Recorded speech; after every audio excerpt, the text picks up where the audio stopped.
जय हिंद दोस्तों, मैं हूं रोहन कुमार। आप देख रहे हैं हमारा YouTube channel Rajveer study motivation. दोस्तों, आज की वीडियो में हम क्लास 10th जियोग्राफी चैप्टर 1 का एमसीक्यू सेकंड पार्ट लेकर आ गए हैं। एमसीक्यू का फर्स्ट पार्ट जो है कि हमने पहले ही वीडियो में कर लिया है। आपने वो वीडियो नहीं देखा है तो डिस्क्रिप्शन में लिंक है, जा करके आप उस वीडियो को देख लीजिएगा। तो बिना किसी देरी के चलिए शुरू करते हैं इस सेशन को और इस क्लास को देखते हैं एक बार फिर से। तो देखिए, पहला क्वेश्चन क्या कहता है कि स्वामित्व के आधार पर संसाधन कौन से हैं। तो मैंने पहले ही वीडियो में स्वामित्व के आधार पर संसाधनों की बात की थी। तो स्वामित्व के आधार पर संसाधन 4 प्रकार के होते हैं। वो 4 प्रकार कौन कौन से हैं, देखिए। पहला व्यक्तिगत संसाधन, जो कि पहला पार्ट है। दूसरा सामुदायिक संसाधन, तीसरा राष्ट्रीय और चौथा अंतर्राष्ट्रीय। तो ये 4 पार्ट हो गए जो है कि स्वामित्व के आधार पर संसाधनों के। तो इस प्रकार क्वेश्चन के हिसाब से स्वामित्व के आधार पर संसाधन कौन सा है, तो इसका उत्तर हो जाएगा उपरोक्त सभी, यानी कि ऑप्शन नंबर डी। बढ़ते हैं अगले क्वेश्चन, दूसरे नंबर क्वेश्चन की तरफ। देखिए क्वेश्चन क्या कहता है।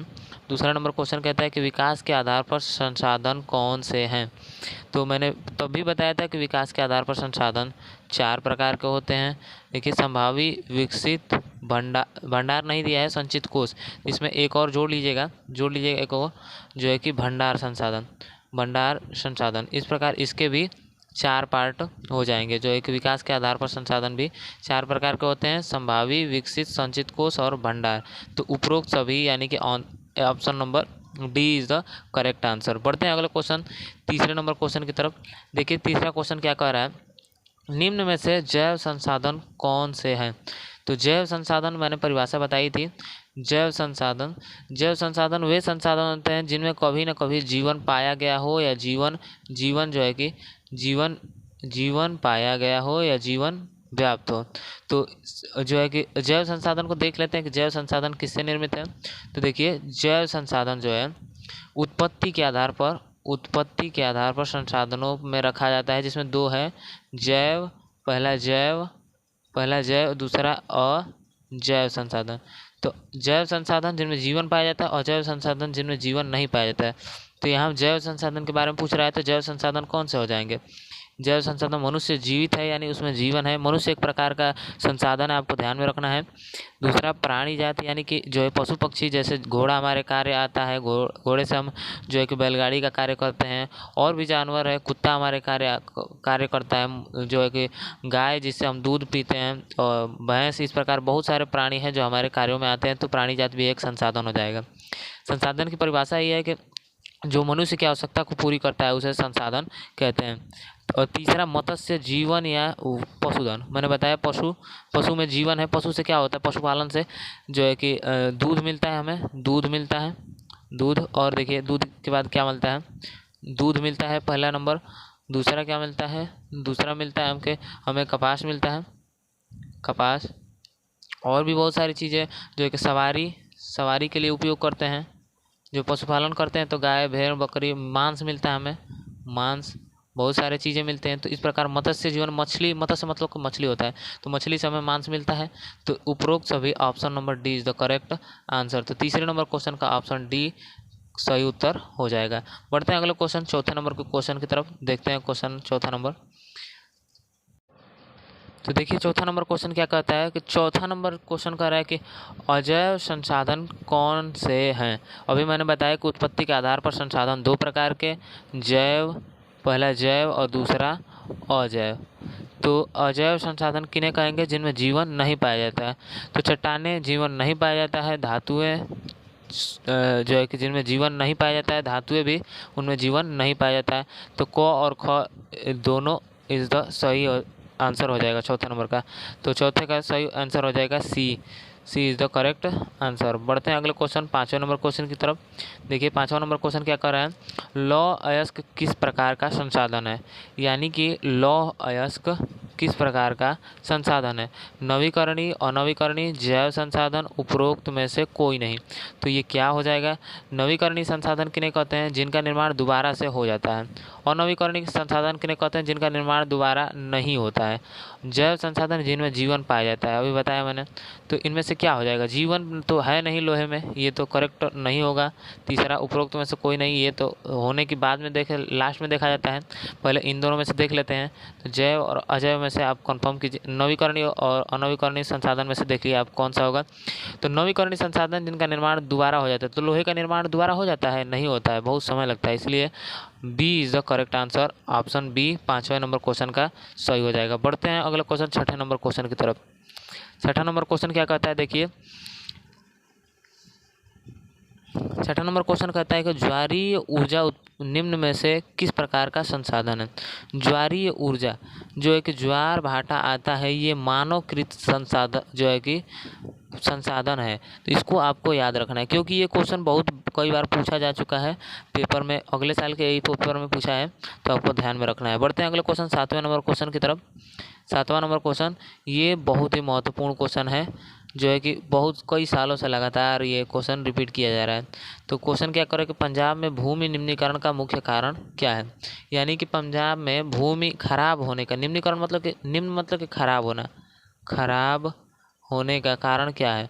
तो पंजाब में भूमि के खराब होने का क्या कारण क्या है। गहन कृषि नहीं होगा, प्रवाह नहीं होगा, अधिक सिंचाई। यानी पंजाब में क्या हो रहा है, वहाँ पे पानी की कमी है, फिर भी वहाँ से लोग ज़मीन से ऐसी मतलब कि दशाएं नहीं है जिससे वहाँ धान उगाया जा सके, हैं थोड़ी बहुत मात्रा में, लेकिन क्या कर रहे हैं वहाँ के लोग कि जो है कि धरती के नीचे जो पानी है, पानी से धरती के नीचे से पानी पर्याप्त मात्रा में बहुतायत मात्रा में निकाल रहे हैं और उसका उपयोग कर रहे हैं। तो इसलिए अत्यधिक सिंचाई से क्या हो रहा है, भूमि निम्नीकरण हो रहा है। क्या होगा, ज़्यादा पानी डाल देंगे, भूमि अम्लीय हो जाएगी, तो भूमि खराब होने लगी। इसीलिए जो है कि 7वें नंबर क्वेश्चन का सही उत्तर हो जाएगा अधिक सिंचाई, यानी कि पंजाब में भूमि निम्नीकरण का कारण अधिक सिंचाई है। बढ़ते हैं अगले क्वेश्चन 8वें नंबर क्वेश्चन की तरफ। तो देखिए 8वां नंबर क्वेश्चन क्या कहता है, देखिए 8वां नंबर क्वेश्चन कहता है कि निम्नलिखित में से भारत के किस राज्य में सीढ़ीदार कृषि की जाती है। तो बता दें आपको कि जो उत्तराखंड है, उत्तराखंड में ऐसे पर्वतीय क्षेत्र पाए जाते हैं, तो इसमें सीढ़ीदार कृषि की जाती है ताकि मिट्टी रुक रुक कर जो है कि पानी रुक रुक कर मिट्टी से आए, जिससे क्या होगा, अपरदन नहीं होगा, और अपरदन के वजह से जो है कि भूमि बचेगा, और अपरदन न होने के कारण जो है कि मृदा जो है कृषि के लिए उपयुक्त हो जाएगी। तो इस प्रकार उत्तरांचल इसका सही उत्तर हो जाएगा। तो 8वें नंबर क्वेश्चन का सही उत्तर हो जाएगा डी। बढ़ते हैं अगले क्वेश्चन 9वें नंबर क्वेश्चन की तरफ। 9वां क्वेश्चन देखिए कहता है कि इनमें से किस राज्य में काली मृदा पाई जाती है। तो इनमें से किस राज्य में काली मृदा पाई जाती है। तो महाराष्ट्र राज्य में काली मृदा सर्वाधिक मात्रा में पाई जाती है। और काली मृदा से एक और क्वेश्चन पूछता है कि काली मृदा का सबसे उपयुक्त फसल, तो कपास जो है कि काली मृदा में महत्वपूर्ण रूप से उगाया जाता है, इसलिए इसे कपास की काली मृदा भी कहते हैं। बढ़ते हैं अगले क्वेश्चन 10वें नंबर क्वेश्चन की तरफ। 10वां क्वेश्चन देखिए क्या कह रहा है, रियो डी जेनेरियो पृथ्वी सम्मेलन कब हुआ था। तो रियो डी जेनेरियो जो शहर है, ये एक शहर है जो ब्राज़ील नामक देश का शहर है। ब्राज़ील जो कि कहवा यानी कि कपास के उत्पादन के लिए प्रसिद्ध है। कहवा उसी को कहते हैं, कपास को। तो इस प्रकार 3 क्वेश्चन बना। रियो डी जेनेरियो पृथ्वी सम्मेलन कब हुआ, ये देख रहे हैं, अभी बता रहे हैं 1992 में, देख लीजिए 1992 में हुआ था रियो डी जेनेरियो। ये शहर जो है ब्राज़ील में स्थित है। ब्राज़ील जो है कपास के लिए फेमस है, और कपास जो है कि काली मृदा में उगाई जाती है, जो कि अगले क्वेश्चन 8वें नंबर में हमने बताया, और कपास को ही कहवा के नाम से जानते हैं। अगले क्वेश्चन 11वें क्वेश्चन की तरफ बढ़ते हैं। देखिए फिर से रियो डी जेनेरियो सम्मेलन में किस पर सहमति जताई है। तो रियो डी जेनेरियो जो पृथ्वी सम्मेलन हुआ था, उसमें भूमंडलीय वन सिद्धांतों, जैव विविधता, सतत पोषणी विकास, इन तीनों की बात की गई थी। ये सतत पोषणी विकास के बारे में थोड़ा जान लीजिए। ये पूछता है कि सतत पोषणी विकास मतलब विकास जो है, वर्तमान विकास भी चलता रहे और भविष्य में जो है कि संसाधनों का बचत भी होता रहे, ताकि जो भविष्य में आने वाली पीढ़ियाँ है वो भी विकास को आगे बढ़ा सके। तो ये नहीं कि संसाधनों का उपयोग हम करते जा रहे हैं और भविष्य के लिए संसाधन ही ना रहे। तो इसीलिए इसे जो है कि सतत पोषणी विकास कहा जाता है, कि भविष्य को ध्यान में रखते हुए अपने विकास की प्रक्रिया को लगातार आगे बढ़ाना है, सतत पोषणी विकास कहलाता है। तो रियो डी जेनेरियो सम्मेलन में या रियो सम्मेलन में उपयुक्त सभी यानी कि भूमंडलीय सिद्धांतों, जैव विविधता, सतत पोषणी विकास, इन तीनों के बारे में बात किया गया था। तो उपरोक्त सभी यानी कि option number D is the correct answer. अगले क्वेश्चन की तरफ बढ़ते हैं। 12वां नंबर क्वेश्चन देखिए, पवन और सौर ऊर्जा का पर्याप्त मात्रा में किस राज्य में उपलब्ध है? पवन और सौर ऊर्जा देखिए राजस्थान में ये पर्याप्त मात्रा में उपलब्ध है। क्यों? क्योंकि जो राजस्थान एक बंजर क्षेत्र है, आप जानते होंगे, मरुस्थलीय क्षेत्र है। तो इनमें क्या होता है कि जो खाली क्षेत्र है इसमें धूप बड़ी मात्रा में आता है, तो ये सौर ऊर्जा का हो गया। और हवाएं बहुत तेज़ी से चलती हैं, क्योंकि खुला क्षेत्र है तो हवाएं चलेंगी, तो इससे जो है कि ये राजस्थान में दोनों पर्याप्त मात्रा में पाई जाती हैं। अगले क्वेश्चन 13वें नंबर क्वेश्चन की तरफ बढ़ते हैं। देखिए 13वां क्वेश्चन क्या कह रहा है। 13वां क्वेश्चन, खनिज व कोयले को प्रचुर भंडार किस राज्य में है? तो खनिज तथा कोयले का प्रचुरतम भंडार जो है कि झारखंड में भी है, मध्य प्रदेश में भी है, छत्तीसगढ़ में भी है, और ऑप्शन नंबर डी यानी कि तीनों हो जाएंगे। झारखंड, मध्य प्रदेश और छत्तीसगढ़ तीनों हो जाएंगे। अगले क्वेश्चन 14वें नंबर क्वेश्चन की तरफ बढ़ते हैं। देखिए क्वेश्चन 14वां क्या कहता है। गुजरात और राजस्थान में भूमि निम्नीकरण का मुख्य कारण क्या है? भूमि निम्नीकरण मतलब कि मैंने बताया कि भूमि का खराब होना भूमि का खराब होना क्या कहलाता है? भूमि निम्नीकरण। अति पशुचारण, अत्यधिक सिंचाई, खनन कार्य, इनमें से कोई नहीं। तो 14वां का हो जाएगा ऑप्शन नंबर डी, इनमें से कोई नहीं। क्यों हो जाएगा देखते हैं। राजस्थान में क्या होता है, ना तो पानी है, तो अधिक सिंचाई के कारण, पानी की कमी के कारण यहाँ अधिक सिंचाई नहीं होती है, तो भूमि निम्नीकरण ये कारण नहीं होगा। खनन कार्य भी नहीं होता है। अति पशुचारण कुछ क्षेत्रों में होता है, तो डी भी हो जाएगा और ए भी हो जाएगा। अति पशुचारण भी हो जाएगा। अति पशुचारण, तो थोड़ा क्वेश्चन ये थोड़ा वो ऑप्शन गड़बड़ हो गया है, आपको ध्यान में रखना है। गुजरात में अति पशुचारण के कारण भी होता है, और ऑप्शन नंबर डी राजस्थान के लिए हो जाएगा। तो बढ़ते हैं अगले क्वेश्चन 15वें नंबर क्वेश्चन की तरफ। 15वां क्वेश्चन कहता है कि भूमि निम्नीकरण की समस्या कैसे सुलझाई जा सकते हैं? मतलब कि कैसे सुलझा सकते हैं भूमि निम्नीकरण की समस्या? तो भूमि निम्नीकरण किन कारणों से होता है? भूमि निम्नीकरण के कारण क्या हो जाएंगे कि खनन हो जाएगा। खनन मतलब खोद करके मिट्टी बाहर निकाली जाती है, गड्ढा छोड़ दिया जाता है, जिससे भूमि खराब होती है। वन उन्मूलन यानी कि वनों को उखाड़ना, वनों को काट देने से क्या होता है, पानी आता है, मिट्टी को बाहर ले जाता है। पेड़ क्या करते हैं, जड़ों को बांधते हैं मिट्टी की, तो मिट्टी के अपरदन में सहायक होते हैं। तो भूमि निम्नीकरण यानी भूमि को रोकने का कार्य करते हैं। उसके बाद जो पशु होते हैं, पशु जो घास को चारण करते हैं यानी कि चरने जाते हैं, तो पशु घास को अनियमित तरीके से उखाड़ते हैं, तो क्या होता है, उससे भी भूमि निम्नीकरण होता है। तो ऑप्शन की तरफ देखते हैं, तो ऑप्शन देखिए क्या कर रहा है कि वन रोपण यानी कि वन रोपण से सुलझाया जा सकता है, क्योंकि वन कटाई से अगर भूमि निम्नीकरण की समस्या होती है तो वन रोपण लगा दे, यानी वनों को लगाएं अधिक मात्रा में, तो पेड़ ज़्यादातर वो मिट्टी को बांधेंगे, जिससे भूमि निम्नीकरण रुका रहेगा, नहीं होगा। तो वन रोपण भी होगा। आगे चारागाहों का उचित प्रबंध यानी कि चारागाह को बाड़ लगा कर दिया जाए, या पशुओं के नाम सामने ला कर के चारा को रख दिया जाए, तो इस प्रकार चारागाहों का उचित प्रबंध हो जाएगा।